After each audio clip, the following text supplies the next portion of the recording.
Bonjour à toutes, bonjour à tous. Bienvenue à cette présentation des nouveautés en lien avec la tête signature.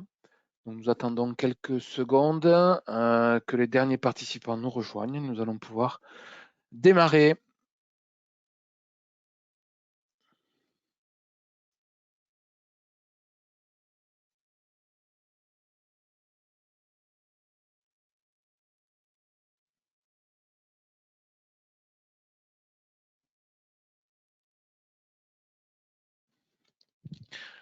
Allez, je vois que les gens arrivent.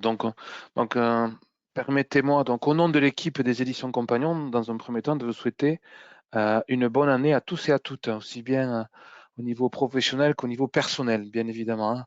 On accompagne cette année 2023 avec énormément de plaisir, avec de grosses nouveautés chez nous, de grosses évolutions sur nos produits. Et nous allons nous faire part tout au long de cette année de ces nouveautés, hein, donc avec tête signature. Donc nous démarrons aujourd'hui j'allais dire, à mi-course, hein, puisque c'est vous présenter quelques nouveautés qui vont sortir d'ici peu. Mais nous sommes évidemment sur le sujet majeur qui est l'e-facture, hein, donc qui démarre à compter de juillet 2023, et vous allez avoir des annonces tout au long de l'année. Dans l'immédiat, nous allons nous focaliser donc sur les nouveautés de tête signature. Comme d'habitude, vos micros sont coupés. Je vous encourage à utiliser la zone de chat proposée par GoToWebinar pour échanger avec moi. Dans la mesure du possible, je répondrai au fil de l'eau. D'accord. Cette présentation devrait durer environ une petite trentaine de minutes, suivant que vous serez bavard ou non. Allez, on va démarrer et on va démarrer tout simplement par un élément important au niveau de tête signature qui nous a été demandé, d'accord, depuis quelque temps déjà, c'est de pouvoir prendre en considération, hein, la langue du contractant.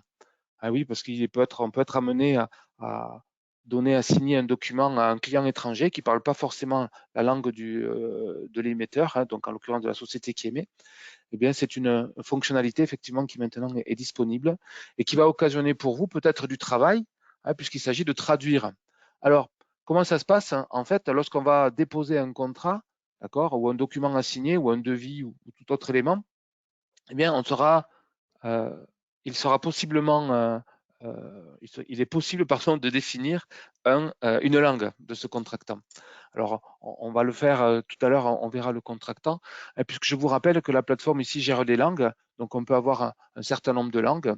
Sachez que nativement, nous embarquons l'anglais, l'allemand pas du tout, donc vous allez devoir traduire l'anglais, enfin pardon, pas l'anglais, l'espagnol, l'allemand, l'italien, etc.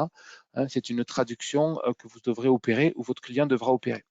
Alors peut-être que certains d'entre vous n'ont jamais été dans le menu administration ici. Vous voyez, on a le menu langue. Donc ce menu langue qui offre effectivement la possibilité d'ajouter des langues. D'accord? Donc on a créé une nouvelle langue. Donc on a pris des langues dans une table des langues. Donc voilà, vous avez tout un tas de langues possibles, sachant que dès lors que vous allez créer une nouvelle langue, vous allez devoir la traduire. Hein, donc ici, on a la traduction de la langue, pardon. Je vais l'ouvrir. Voilà. Alors, comme on voit, hein, donc on a un certain nombre de la langue d'origine, la langue cible, et on va traduire pour des éléments, pour chacun des éléments de la plateforme, on va le traduire en langue étrangère, en l'occurrence en allemand. D'accord? Alors, c'est un travail assez lourd, mais par contre, qui permet évidemment de donner, enfin, de promouvoir la plateforme dans la langue du contractant. Ce qui va être aussi important, c'est de traduire les emails. Ah oui, parce qu'on va échanger, la plateforme donc propose une interface, j'allais dire, pour signer. D'accord, hein, c'est la visualisatrice, mais on va aussi pouvoir personnaliser l'email qui va être à l'origine de la signature.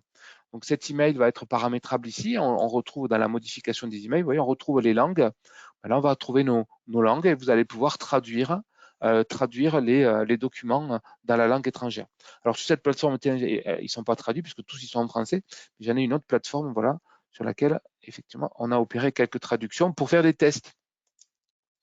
D'accord, tout simplement ici quand on y va. Alors tous les emails évidemment sont accessibles. Donc deux choses à faire, traduire la plateforme pour certains éléments surtout liés pour la visionneuse, hein, quand le client, quand le contractant pardon, va signer, mais aussi l'email qui va lui-même va être échangé, d'accord, ici, par ce biais-là. Donc là, je crois qu'on a traduit. Voilà, on a fait un travail. Voilà, hello. Donc les documents l'email est traduit directement sur la plateforme et pour desservir, hein, pour être acheminé à un destinataire qui ne parlerait pas la langue de la plateforme. Voilà, jusqu'à présent, on était obligé d'avoir un email double, c'est-à-dire que dans le corps de l'email, par exemple ici en français, on avait deux parties dans l'email, une partie supérieure qui était en français, une partie inférieure qui, elle, était en anglais pour permettre de gérer les multilangues. C'est maintenant réglé par ce système de langue qui est positionné directement au niveau du contractant. Voilà pour la première des nouveautés.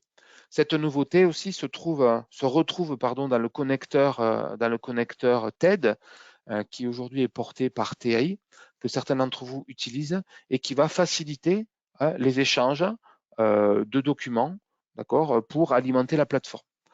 Je vous propose de faire un petit exemple avec la signature de devis, par exemple. Bah oui, je suis dans un ERP, je souhaite faire signer mes devis à mes clients destinataires ou mes prospects. Eh bien, je vais utiliser la capacité de l'ERP déjà de produire des devis pour simplifier les process, d'accord, parce qu'on a le référentiel article, etc. Et le potentiel de TAI pour relayer, si je peux dire, le traitement du flux qui va être transmis et mis à disposition sur TED. Alors, un petit exemple rapide, hein, comme ça on va en voir immédiatement le résultat. Alors, le contexte, je suis avec un ERP, j'émets des devis, donc vous voyez que cet ERP s'appelle EBP, donc on peut utiliser n'importe quel ERP dès lors qu'on produit un flux d'impression, d'accord? Et cet ERP, évidemment, va produire un flux d'impression qui va être pris en charge par l'imprimante TAI. Alors, de l'autre côté, je vais me mettre sur la plateforme, d'accord, qui va réceptionner les documents à signer. Donc, vous voyez ici, quand je vais dans le suivi des envois au niveau de la plateforme, je suis vierge, je n'ai aucun document à signer, je n'ai aucun document qui sera pris en charge par la plateforme. Eh bien, depuis EBP, je vais sélectionner un certain nombre de devis. Tiens, je vais en sélectionner 3, d'accord, et je vais les imprimer. Donc, imprimer la sélection, hein, donc typiquement pour un opérateur, rien de particulier, rien de complexe, il suffit tout simplement qu'il dirige le flux d'impression vers l'imprimante qui s'appelle TAI. TAI qui prend la forme évidemment d'une imprimante virtuelle qui n'a pas vocation à produire du document, à produire du papier, pardon, mais produire pour le coup un flux à traiter. Allez, on y va. Donc, je vais imprimer ce document, ou ce lot de documents. Et c'est TAI qui va prendre en charge le document ou les documents pour les mettre à disposition sur la plateforme.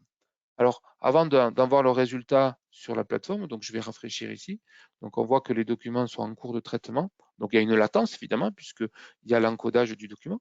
Le petit pop-up en bas à droite m'informe de ce que TAI a bien traité le flux en sortie. Et maintenant, on va retrouver les documents ici au niveau de la signature des contrats, au niveau du suivi des contrats. Eh bien, je ne les ai pas. Ah, ils sont là, pardon, je n'avais pas cliqué sur le bon menu. Donc, les 3 devis que j'avais sélectionnés ont maintenant apparu sur la plateforme et je vais pouvoir les retrouver et retrouver les documents directement accessibles pour ensuite les mettre en circulation et utiliser le workflow de signature tel qu'il serait utilisé pour signer, évidemment, en fonction du type de signature que l'on va vouloir, avec ou sans OTP. Donc, OTP voulant dire avec un code SMS ou non.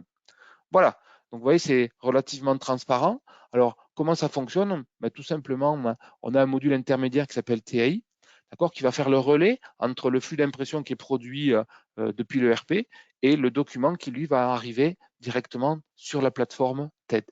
Alors là, on va créer une procédure qui va se charger dans un premier temps de capter au sein du flux d'impression, au sein du devis, pardon, c'est d'identifier des zones qui seront nécessaires pour la prise en charge par TED. Donc typiquement le numéro de pièce, la date, le code du client, parce que c'est des éléments qui vont réellement nous servir. D'accord? Et ensuite, on va utiliser une des actions ici, d'accord, qui consiste dans un premier temps à transformer le spool d'impression en PDF. Tiens, je vois que je l'ai fusionné avec les conditions générales de vente. Très bien, hein, donc j'ajoute une action, hein, je fais travailler TAI avant de déposer le document sur TED.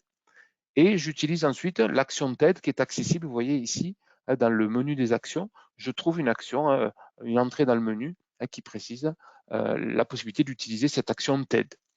Cette action TED, évidemment, va nécessiter un certain nombre de paramètres pour communiquer. Alors, au premier rang desquels, évidemment, l'adresse URL. Ensuite, je vais devoir m'authentifier. Alors, j'ai deux façons de m'authentifier. Soit j'utilise une clé API, soit j'utilise un compte mot de passe. Donc, compte veut dire utilisateur mot de passe. D'accord? Et puis, au sein de, une fois que je suis connecté au compte, donc le compte étant l'adresse URL, je vais devoir alimenter le compte émetteur. Donc, le compte émetteur, c'est l'espace, si je peux dire, qui réceptionne les documents à signer. Donc là, vous voyez, en fait, je l'appelle EBP signé devis.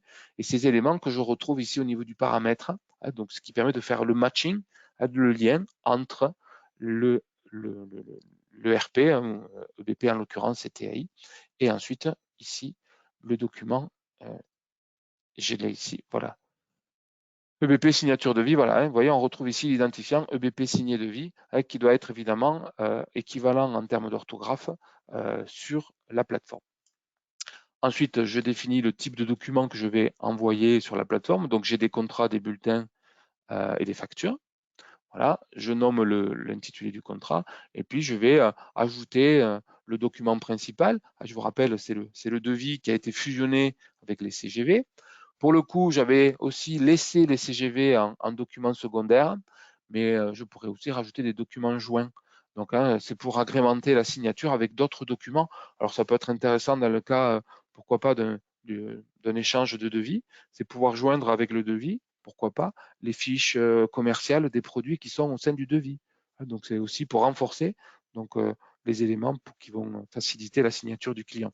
Alors, ces documents, j'ai deux types de documents secondaires, de documents joints plutôt, pardon. J'ai des documents secondaires et des documents joints. Les documents secondaires, ils vont fusionner avec le document principal, donc en l'occurrence avec le devis, et c'est le tout qui va être signé. Donc, le principal plus les secondaires, c'est le tout qui va être signé. Sachant que les documents joints, à l'inverse, eux, ne vont que transiter vers le destinataire sous forme de documents qui ne seront pas signés pour le coup. Donc là, typiquement, c'est pratique pour des opérations commerciales, pour joindre des fiches techniques ou des fiches produits.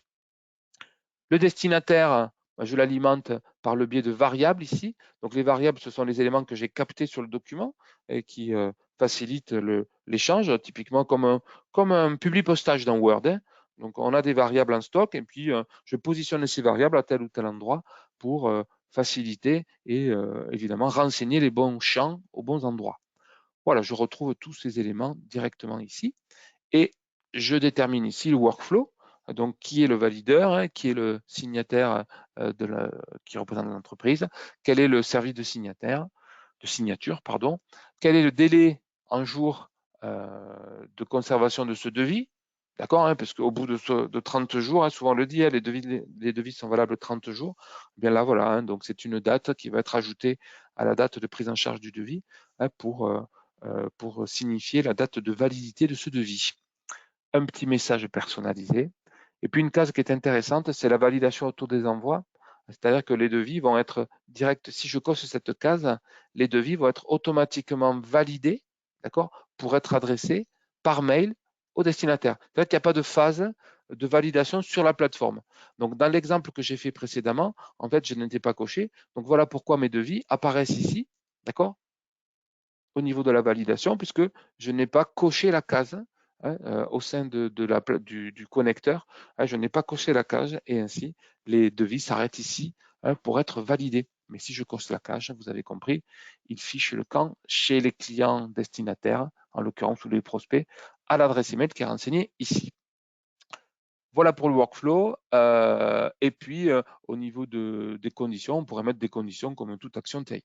Donc voilà ce connecteur qui est très pratique puisqu'il permet d'industrialiser le traitement de flux multiples. Ça peut être valable pour un devis qui serait établi dans Word, pourquoi pas, ou j'ai le cas d'un organisme de formation d'infirmières qui envoie des conventions de stage. Mais typiquement, il y a une production, je crois, régulièrement de 150 documents à traiter par le biais d'un postage qui est réalisé par Word. Donc, j'envoie mes 150 conventions de stage signées directement par le biais d'une impression simple. Voilà pour ce qui est du connecteur. Et évidemment, comme vous le voyez, c'est très facilement, on le met facilement en œuvre. Et puis le résultat est relativement probant puisque je retrouve ici mes documents qui vont être validés et qui sont accessibles directement ici. Alors, pour faire le lien, ce que je vous disais, donc au niveau du contractant, ici, hein, donc on retrouve les contractants qui sont traités et créés à la volée. Donc ces contractants ici, d'accord, on va pouvoir leur mentionner la langue, d'accord. Donc cette langue peut être automatiquement poussée via le connecteur. Alors la version du connecteur que j'ai ici, d'accord, le connecteur TAI, ne tient pas compte de cette nouvelle fonctionnalité. Je n'ai pas eu le temps de faire la mise à jour. Donc là, hein, au niveau du destinataire, on a un champ de plus qui s'appelle la langue du destinataire. Donc il est possible hein, de renseigner la langue directement dans le connecteur pour que le client, s'il est anglais, reçoive effectivement un process en anglais et s'il est espagnol, évidemment en espagnol. Sinon, on peut directement accéder à ce paramètre depuis la langue du contractant au sein de l'application. Et là, suivant que je change la langue du client, eh bien l'email va être dirigé dans la langue étrangère, mais aussi le SMS dans le cas d'une signature avec un OTP, d'accord? Puisqu'évidemment, s'il s'agit de faire comment dirais-je, le document à signer, il faut que le SMS, lui aussi, soit en anglais ou dans la langue du client destinataire. Ce qui va aussi être modifié, c'est tout le contenu de l'email, comme on a vu tout à l'heure, évidemment, avec le lien, cliquer sur ce lien. Le nom du fichier aussi va pouvoir être modifié, hein, donc le nom du fichier que le destinataire va récupérer, hein, puisqu'une fois que le document est signé, on récupère un fichier, le fichier des documents signés. Voilà pour ce qui est de ce premier lot de nouveautés. D'accord, on le voit, hein, donc je récapitule, le connecteur TED que certains d'entre vous utilisent déjà, peut-être que d'autres découvrent ce matin, donc avec cet échange qui est facilité dans le cas de prise en charge de flux nombreux. D'accord. Sinon, on peut toujours faire des dépôts manuels de documents à signer. La capacité de pouvoir attribuer une langue à un client destinataire ou un prospect ou un contractant facilite l'échange avec cette langue étrangère. Alors, ce que je voudrais aussi vous évoquer avec vous, c'est une nouveauté qui va arriver très très rapidement puisqu'elle est quasiment bouclée en termes de prise en charge. C'est la possibilité de prendre en charge des formulaires.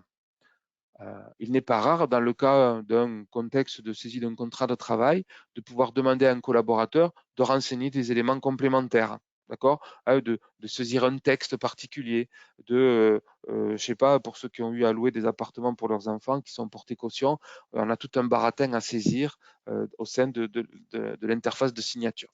Bien ça va être possible sur la prochaine version qui va arriver d'ici peu. C'est la capacité d'utiliser des formulaires de saisie. Un formulaire de saisie, hein, je vous le rappelle, qu'est-ce que c'est? C'est un document en fait qui porte des éléments sur lesquels on peut intervenir. Donc évidemment, au préalable, il faudra qu'on ait réalisé, il faudra construire ce formulaire. D'accord? Donc il y a des outils pour le faire. Donc formulaire, tiens, je vous le présente. J'ai fait un petit exemple hein, qui est pas très. En tout cas, il est efficace, il est parlant. Bon. Donc voilà un formulaire typiquement. Hein. Donc je l'ai construit avec LibreOffice. D'accord, vous voyez, on a des éléments ici, date de naissance que l'on va pouvoir renseigner, une zone déroulante, d'accord, un nom, un prénom et une case à cocher. Donc c'est pour vous montrer tous les objets que l'on peut avoir à disposition pour organiser ce formulaire. Alors évidemment, hein, on espère des formulaires un peu mieux ficelés, mais on pourrait intégrer ce formulaire au sein d'un document plus global, un contrat de travail par exemple. Hein, donc je veux faire signer un contrat de travail. Eh bien, au sein du contrat de travail, on va pouvoir désigner des champs de formulaires. Alors, quand on construit un formulaire avec Word, la problématique, c'est lorsqu'on le transforme en PDF, puisque la plateforme ne prend en charge que des documents PDF, je vous le rappelle. Donc, on a une petite manipulation à faire qu'on a trouvée, parce qu'on ne savait pas le faire. Alors, si vous avez certains de l'information, donc on conçoit le formulaire dans Word. Ensuite, on va l'ouvrir dans LibreOffice. Et dans LibreOffice, on va faire enregistrer sous hein, pour le mettre en PDF. Alors, pourquoi cette gymnastique? Tout simplement parce que si on utilise Word pour transformer le formulaire en fichier PDF, eh bien Word perd un certain nombre d'éléments. Typiquement, perd la capacité de pouvoir dérouler un ascenseur avec des champs préparamétrés. Et on perd aussi la capacité tout simplement de saisir. Donc, ce n'est pas forcément très pertinent. L'idée étant évidemment d'acquérir Adobe Pro, qui lui va permettre de construire le formulaire à partir d'un fichier Word. Et là, pour le coup, on a vraiment beaucoup plus de latitude et on a beaucoup plus de fonctionnalités. Donc l'astuce que je viens de vous donner est une astuce gratuite, hein, puisqu'elle ne nécessite pas l'acquisition d'Adobe Pro, mais bien l'utilisation d'outils standards type Office 365 avec Word. Donc je conçois le module, le formulaire dans Word, d'accord? Et ensuite, je vais l'ouvrir dans LibreOffice, hein, simplement pour l'enregistrer sous. Donc, c'est LibreOffice, lui, pour le coup, conserve la nature et le statut de chacun de ces champs sur lesquels je vais devoir saisir. Voilà ce que c'est qu'un formulaire hein, qui sera intégré à un document principal ou mis sous forme d'un document secondaire. Hein. Je vais vous montrer effectivement la mécanique telle qu'elle va être proposée. Alors, on va signer un contrat, on va préparer un contrat de travail, d'accord, hein, pour un collaborateur, et on va lui demander de compléter un formulaire joint. Allez, on va créer un nouveau contrat. Donc là, pour le coup, c'est simple, on commence à ajouter un document principal. Hein. Vous savez, c'est une création manuelle. Hein. Alors, évidemment, je vais faire mon petit contrat de travail. Voilà, je joins mon contrat de travail hein, que vous devez connaître, hein, puisque je l'utilise beaucoup. Je dézone sur le document ici des informations pour qualifier l'information. Vous voyez, certaines sont d'ores et déjà identifiées comme l'adresse email. Voilà, donc c'est l'adresse mail. Je vous rappelle aussi que dans le cas d'une signature OTP, on peut définir le numéro de téléphone. Donc ce numéro de téléphone qui sera utilisé pour l'envoi du SMS dans le cas d'une signature avec un OTP. OTP voulant dire One Time Password. Voilà, donc là, ce n'est pas le cas en l'occurrence. Je vais profiter pour créer ce destinataire qui n'existe pas. D'accord, je vais rattacher ce destinataire à un compte émetteur. Je vais lui donner un identifiant unique, puisqu'évidemment, on s'adresse à une personne physique, donc je dois l'identifier. On retrouve, vous voyez, la langue ici, hein, la langue de mon destinataire, qui, comme je le disais tout à l'heure, vous permettra de positionner un email et le SMS dans la langue étrangère. Et puis, je vais ajouter, en document secondaire, je vais ajouter le document en question, le fameux formulaire. D'accord? Ce fameux formulaire hein, que je vais ajouter en pièce secondaire qui apparaît donc ici. J'organise ensuite la possibilité, enfin j'ai la possibilité pardon, d'ajouter des pièces, des documents joints, d'accord? Bon, ça c'est très bien, mais qui vont transiter avec le document, mais qui ne seront pas signés. Je vais donc définir ici le workflow de validation de mon process, donc qui est le valideur, qui est le destinataire, qui est le signataire, excusez-moi, le signataire, d'accord? Et ensuite, quel service de signature j'utilise. Donc, je vais utiliser simplement une signature avec un seul OTP qui sera demandé au destinataire. Je donne ici l'intitulé du contrat et j'attribue une date limite, d'accord, une date limite à ce document, hein, au-delà duquel il sera automatiquement annulé. Et je le valide.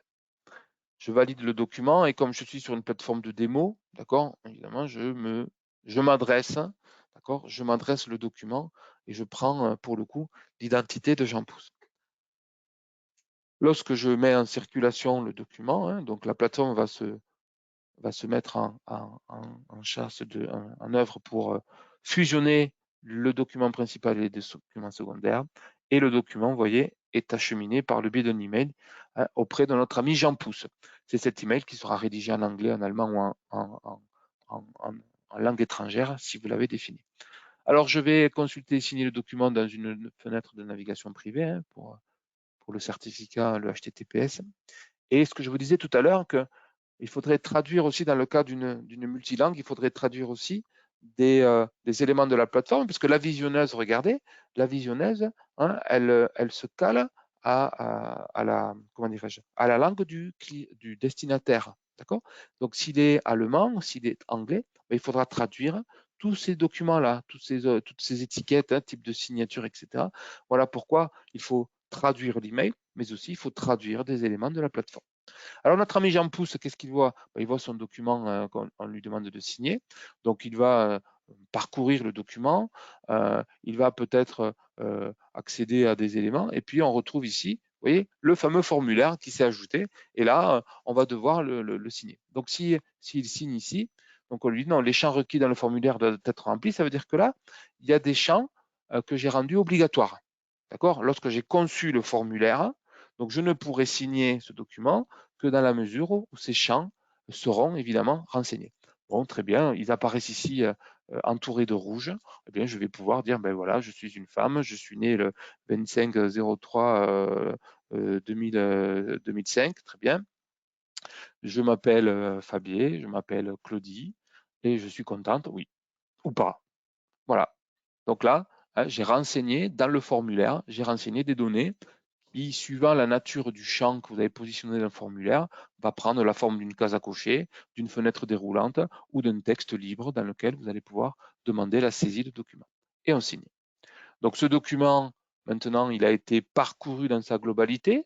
Les champs de formulaire sont bien identifiés. Je vais pouvoir maintenant procéder à la signature, en l'occurrence avec mon gris-gris ou alors avec un visuel que j'aurai à ma disposition, et je vais obtenir mon code parce que j'utilise une signature avec un simple OTP. Je renseigne mon numéro de téléphone, en l'occurrence, voilà, et je reçois dans ma messagerie un SMS, pardon, qui est rédigé dans la langue qui est celle que j'ai positionnée, en l'occurrence c'est en français, et je signe. Donc le document, le contrat est complètement signé, d'accord? Il est apposé de façon globale. Et maintenant, j'allais dire qu'il revient au sein de l'entreprise pour que cette signature maintenant, hein, donc si je rafraîchis ici, hein, on avait laissé ce contrat en cours de signature par les deux parties.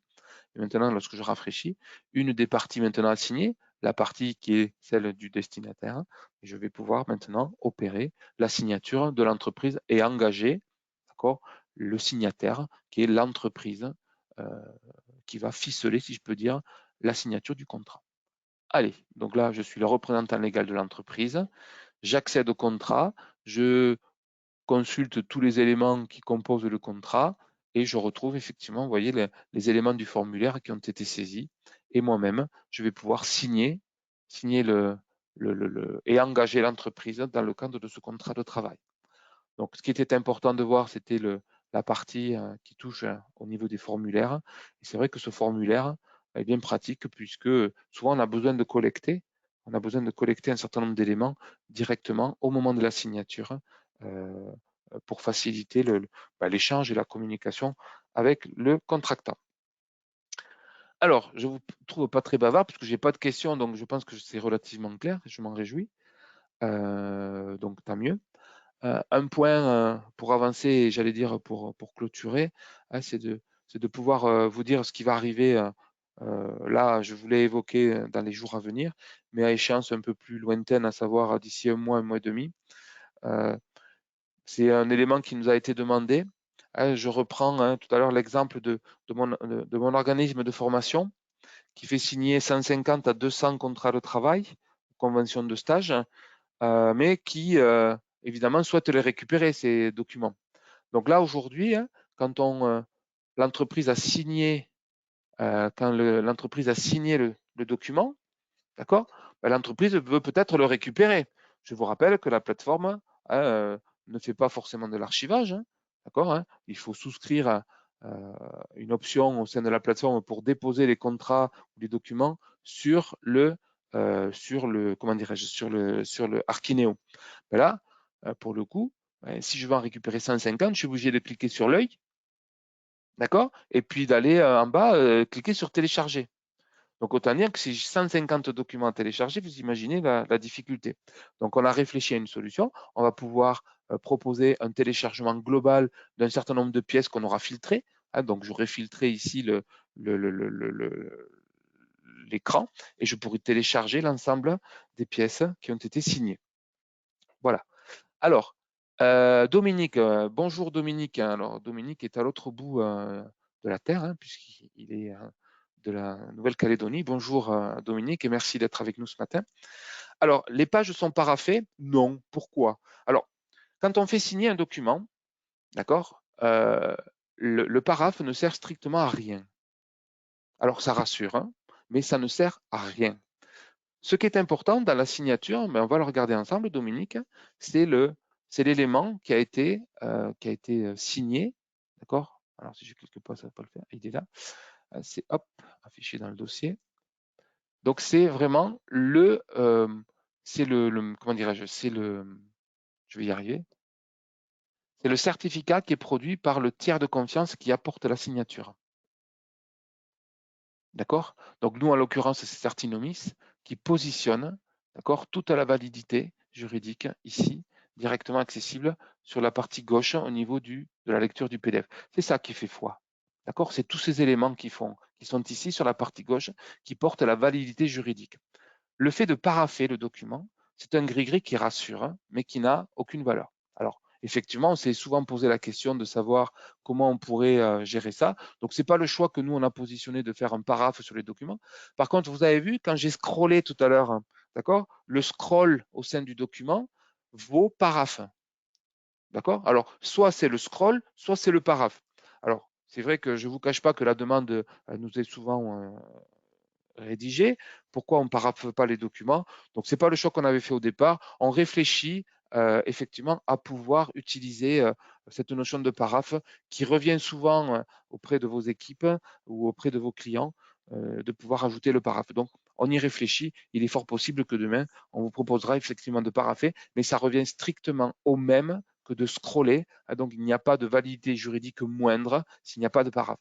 Je rappelle à tous que la partie juridique, c'est tout ce qu'il y a sur la partie gauche, d'accord, au niveau du document, au niveau du document PDF, avec des éléments qui sont liés pour le coup à l'opérateur qui a fourni la technologie de la signature. Je vais y arriver. En l'occurrence, c'est Certinomis, fidèle du groupe La Poste. Voilà. Alors, une autre question qui m'est posée par Johan. Bonjour Johan. Est-ce que cette nouveauté, donc utilisation des formulaires, permettra de faire signer, de remplir des mandats de prélèvement CEPA liés à un devis? D'accord? Donc, pouvoir saisir un prélèvement mandat CEPA. Alors, Johan, pour rien te cacher, je n'en sais rien. D'accord? Je ne sais pas le statut particulier de la signature de mandat CEPA. Alors, je vais me renseigner et je te tiendrai au courant pour te donner précisément comment dirais-je, la validité ou pas de l'utilisation du formulaire pour signer un mandat CEPA. À mon avis, je pense que oui, d'accord. Après, il faut voir comment dirais-je, la loi bancaire ou s'il y a un contexte particulier autour des banques, d'accord. Je n'en sais rien. C'est une information effectivement que je vous communiquerai si vous le souhaitez parce qu'elle est tout à fait pertinente et la question est tout à fait pertinente. Voilà. D'autres questions? Bon, pas d'autres questions. Une réponse en attente, d'accord, que je m'engage à vous donner.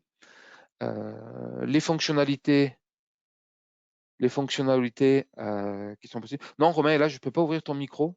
Par contre, je vais bien prendre ta question au niveau de l'écrit. Alors aujourd'hui, nous sommes internationaux, puisque Dominique est en Nouvelle-Calédonie, Romain est à l'île de la Réunion, et on a même des Bretons. Ben, dites donc, on a du beau monde aujourd'hui. Alors, Romain, si tu peux me rédiger ta question.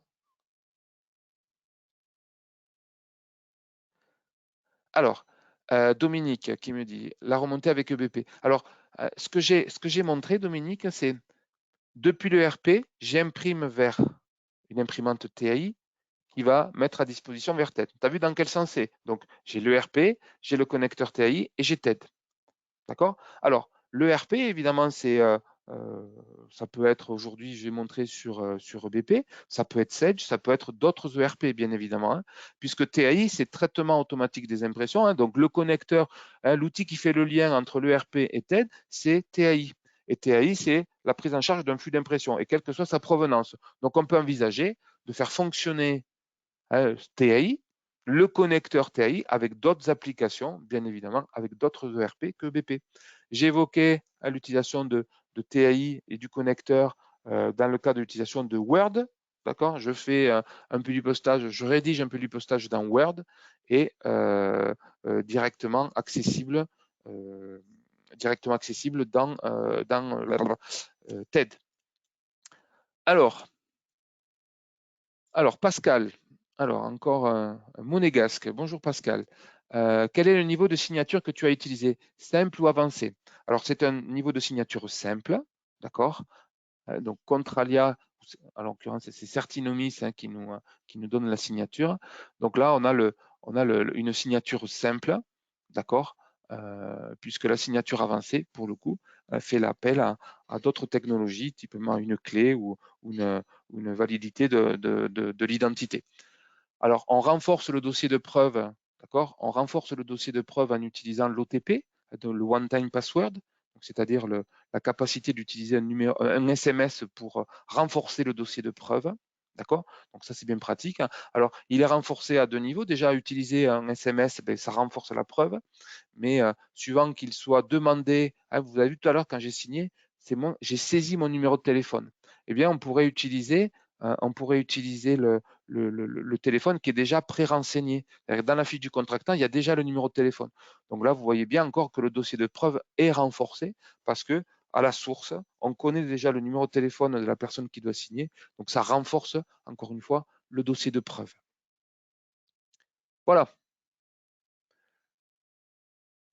Allez, mais écoutez, oh, Romain, oula, effectivement. Alors, tac, tac, tac.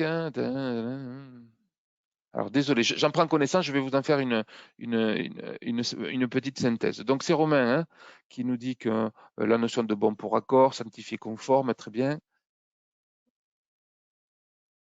Ah oui, c'est une bonne question. Alors, Romain s'attendait effectivement à avoir une nouveauté que nous sommes en train de rédiger. Donc, c'est le multi-signataire.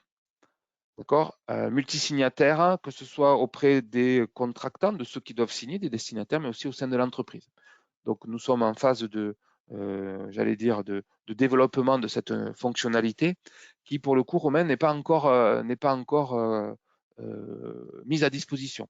Voilà pourquoi je n'en ai pas parlé, puisqu'elle est à une échéance un peu plus lointaine que celle que j'ai évoquée, à savoir la capacité de renommer le fichier, d'utiliser des variables pour nommer l'objet de l'email, la langue du destinataire. Tout ça, c'est des nouveautés qui sont pour certaines déjà présentes sur la plateforme et pour d'autres qui vont arriver d'ici la fin du mois.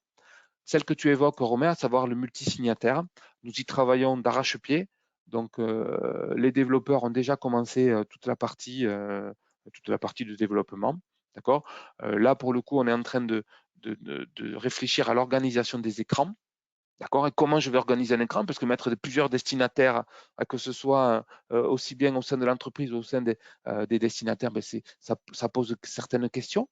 Comment je les alimente? Est-ce que je les saisis un par un? Est-ce que je les importe via un fichier Excel, un fichier plat? Comment je les visionne, etc. Donc là, on est en train de finaliser tout ça, mais ça devrait arriver, Romain, pas d'inquiétude. C'est bien quelque chose que nous avons à la roadmap et pour lequel là, aujourd'hui, le 20 janvier, je n'ai pas de date de mise à disposition, je ne sais pas. Mais ça va arriver et c'est dans les tuyaux et c'est pour nous, c'est un enjeu majeur que de proposer cette capacité de pouvoir faire signer des destinataires multiples, mais aussi des signataires dans l'entreprise multiples, parce que ça arrive aussi qu'on va faire signer plusieurs personnes au sein d'une entreprise. On a même pris en compte la notion de signature en parallèle ou qui sont successives. D'accord? Oui, je suis le responsable RH, je signe, mais aussi j'ai le directeur général, donc c'est des signatures successives ou alors des signatures en parallèle, c'est-à-dire c'est l'un ou l'autre, ou est-ce que ce sera les deux ou pas. Voilà, donc tous ces aspects que nous sommes en train d'évoquer et surtout qui sont en cours de développement auprès de nos équipes. Voilà Romain, j'espère que tu n'es pas trop déçu, ça va arriver, pas d'inquiétude, nous aussi il nous tarde, nos développeurs on les soigne pour les faire mieux travailler et plus vite, mais hélas, il y a beaucoup de sujets cette année, je l'ai évoqué, on a l'e-facture, l'invoicing, etc.